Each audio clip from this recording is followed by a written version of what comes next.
What's up guys, Jeff Cavalier, ATHLEAN-X.com. So today we're going to talk about partial range of motion versus full range of motion. Which one is better? And I'm going to tell you right off the bat, guys, you're going to say as a physical therapist, I know Jeff's answer, he always wants full range of motion.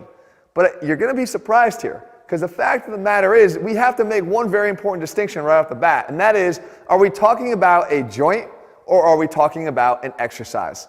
Let me give you an example. A bench press. We know that the full range of motion on a bench press should look like this. We should have the bar fully extended out over our chest. We should lower the bar down, touch the chest, and then push that bar back up overhead to full extension. Right? That is full range of motion on the bench press. However, is that full range of motion for the chest? The answer is no. Because we know that the chest muscle is attached to our arm here, which means it crosses the shoulder joint, and it can do more than just this. It can take our arm across our body, something I talked about a lot on this channel, and that is into full adduction. That is full joint range of motion for the chest, but it's not being explored here on full range of motion of an exercise. Now, there are instances where the two will match up, like on a bicep curl. We take our elbow, we know that the elbow can fully extend, we know the elbow can fully flex, and we do that on every repetition of a curl. So sometimes they overlap. But if you don't make that distinction, then you could wind up leaving a lot on the table in terms of your training and the effect that you're after in your training, because in this case, I will say right off the bat, there are some very good applications and reasons why you should be doing partial range of motion. Here's one of those examples. If I'm training for hypertrophy, I know that there's one thing that can really help me in my pursuit of that, especially if I've kind of run up against the wall in terms of progressive overload, or I don't want to incur the effects of the soreness of eccentric overload, and that is exploring metabolic training. And we know that metabolic training is something that requires a lot of fortitude, number one, the ability to kind of withstand that burn as I go rep after rep after rep. But we can do that even more effectively when we shorten the range of motion on particular exercises. When we take an exercise back again, like the curl, if I were to drop off most of the range of motion there and keep it into the top, let's say 30 degrees, what I've done is I've shifted most of the focus of that exercise to the contracted position. In here as well, I've also created a bit of an occlusion effect. I'm not allowing that blood to escape that muscle. I'm in that contracted range, and I'm repetitively exploring that range without ever going into full extension at that joint. So I get more of this metabolic buildup. It becomes a lot harder to resist that burn. It becomes even more effective if I can resist that burn. It becomes a great exercise for creating hypertrophy. We can do it on other exercises as well. We can do it on a side lateral raise. I get the elbow up to the side here, and I don't go all the way down. I keep it to that upper portion. And the same thing here can be done with a crossover, which is actually great because it's actually filling in the gaps of what was missing in terms of that joint range of motion for the chest, crossing the shoulder on the bench press. But what's in common with all these is that these are really single joint exercises. The application of this shortened range of motion, the partial range of motion, is great here when we talk about these single joint exercises, because I can really focus on obtaining that burn and keeping that burn going.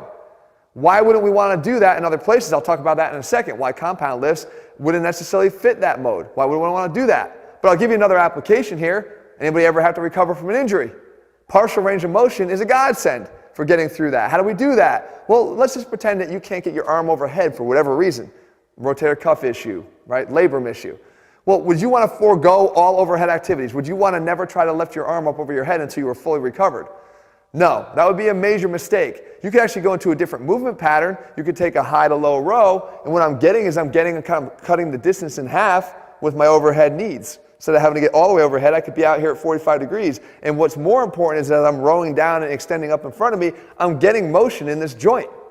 I'm allowing the synovial fluid to bathe this joint to actually bring blood to the joint to enhance and speed up recovery. So we know that employing partial range of motion in terms of getting back from an injury is a crucial aspect of not having to avoid training altogether. But I mentioned the compound lifts. I mentioned the full range of motion. This is where I like to use it. Why? Because it's really important to achieve what we're trying to achieve, I think, with the bigger compound lifts, and that is stacking joints and letting them work together. Take, for example, the squat. If I were to do a quarter squat, is there any real benefit to that? You should probably know the answer is no, but why? That's what's more important. What's going on here at the ankle in a quarter squat?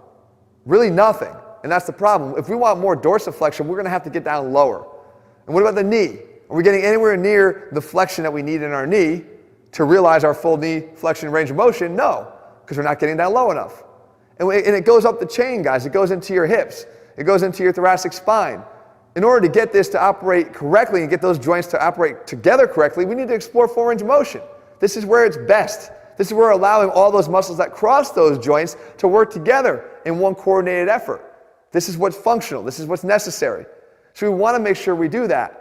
So when we're training for strength on these big compound lifts, full range of motion is where you want to be 99% of the time, because there's always that 1%. What is that 1%?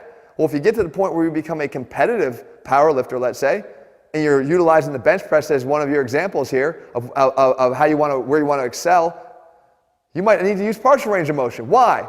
We've had one of our very own in this gym here, Casey Mitchell, an incredibly accomplished powerlifter who uses his accessory lifts, namely the floor press, as a way to enhance his bench press. How is that possible? Because he knows that the lockout portion is difficult. The lockout requires more tricep contribution.